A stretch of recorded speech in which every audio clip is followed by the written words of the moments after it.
Temple University head coach Matt Rhule. The Owls are 1-8 overall, 0-5 in the American Athletic Conference. Temple likewise had an open date this past weekend.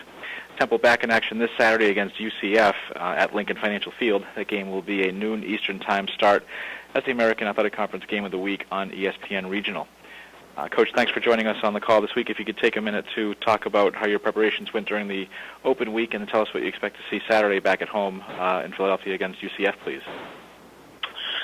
We try to take advantage of the open week both as a program to get out and get involved some recruiting. The coaches went on the road for several days, and as a team, trying to get our bodies healthy, take a little time to kind of get away, focus on academics, lift, stretch, run, and before we pick back up with football preparations on Friday. So as we head into the week, we just finished our first practice as we get ready for obviously a tremendous UCF team, a team that's led by Coach O'Leary, who's someone that as a coach I've looked up to for a long time.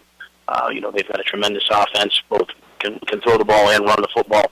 Really well coached on the offensive line and a tremendous defense as well. So our team obviously knows we have quite a challenge ahead, and our goal, especially coming out of the Rutgers week, is to just try to be 1 yard better than we were that game, because that game we came up 1 yard short. Any questions for Coach Matt Rhule, please hit *1 on your telephone to join the queue, and then the operator will introduce you. And we'll go to Paul Tenorio at Orlando Sentinel. Hi, Matt. Hey, Good. Thank you. I guess to start off, you guys have been in a lot of games, despite the record of 3 losses by 3 points or less, 5 by 10 or less. What do you do? Do you feel like you just need to get over that hump a little bit? Is that the message to the kids that, that they're right there in these games and they're just maybe 1 or 2 plays away from turning things around? Yeah, I think the whole year has been just sort of a process of teaching the team how to win, and we've been through several stages. The team that went out and played Rutgers, and really we were beating Rutgers for about 59 minutes and 25 seconds. That team is a much better team than the team that lost to Idaho or Fordham, even though the scores were similar. So we've gotten a lot better. The message to our team now is obviously with a great opponent coming in. Now we have to find a way to finish at the end of the game. When great teams, go to win, that's what we have to do now. And I think we're close, but now you have to go do it. How has PJ changed your team? Well, I think before him, we were averaging about 16 points a game, and not overall, but since he's been in there, I think we've been averaging about 30-some points a game. So he's brought a dynamic element to the offense, both running and throwing, and he's allowed us to maybe be a little bit more aggressive on offense than we had been previously. So each game he gets better, and we hope he'll play well this Saturday.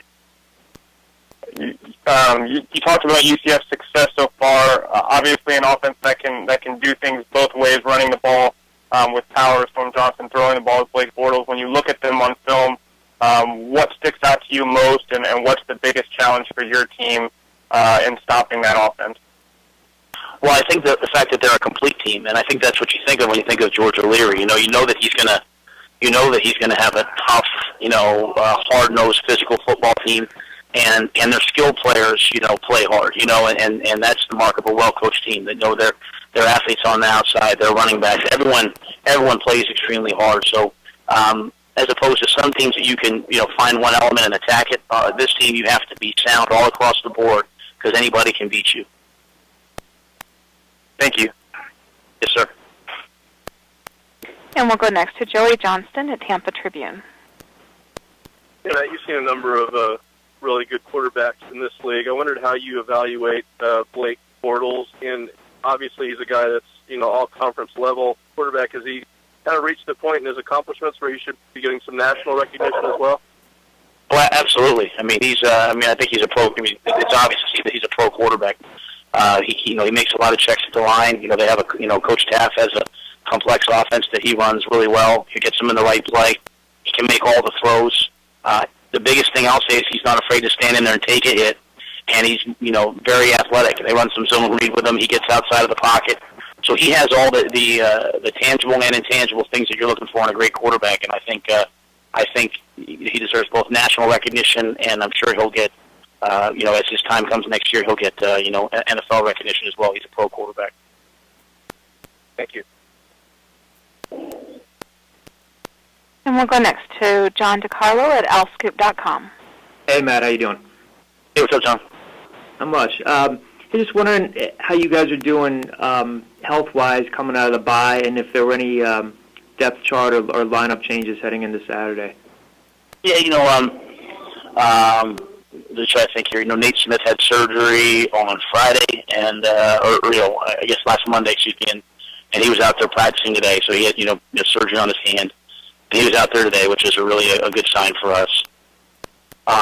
Chris Coyer did not practice today. He'll be a game time decision if anything.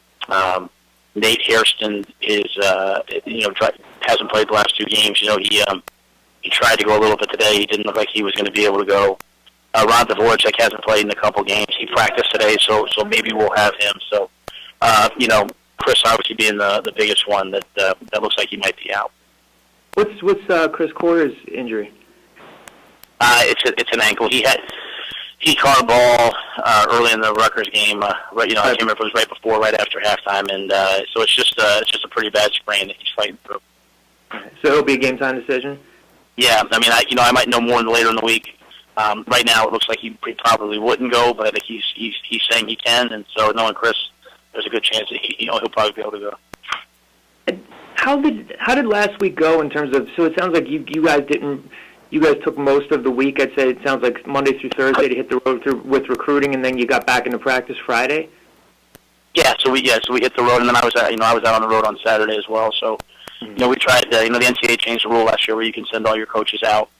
You have to pick one bye week a year, and you can send all the coaches out. There's no restrictions in terms of how many coaches are out. So we try to take advantage of that late date just to and cast the net and see who else is out there that can fit some needs. I know you can't talk about specific guys, but what's the what do you think the perception of the program is when you're out there? You guys have had a lot of close losses, and you look like you're about to turn the corner. But what kind of feedback are you guys getting when you hit the road in different places across the country, not just locally, but I think you said you guys were going to California, Kansas, Florida. What's the perception been like when you guys are out there? Well, I'd say 2 things. Number one, I was up in North Jersey, and if I probably couldn't have been received a warmer reception. I think everyone saw that Rutgers game, and everyone sees the players in New Jersey they're playing for us and how well they're playing, and I think they see PJ and they see Zaire Williams, see all those young guys, and see where we're headed, and so I think people were really positive there, and on a national landscape, I think more people nationally. With this conference, with playing, games a lot further away and a lot more on TV, I think people have a lot more appreciation for who Temple is and what it can be, and so as we go out there, people know who we are, and we've been really well received. So, the big message to recruits is, as I said, is we're very close. Last game we were about a yard away, 20 seconds away, and we're just looking for some recruits who can help us make up that yard. They don't have to make up a whole football field, just about 36 inches. So I think a lot of recruits see an opportunity and think they can be that guy. Thanks, Matt. Appreciate it. Sure, John. And do we have any other questions for Coach Rhule, please?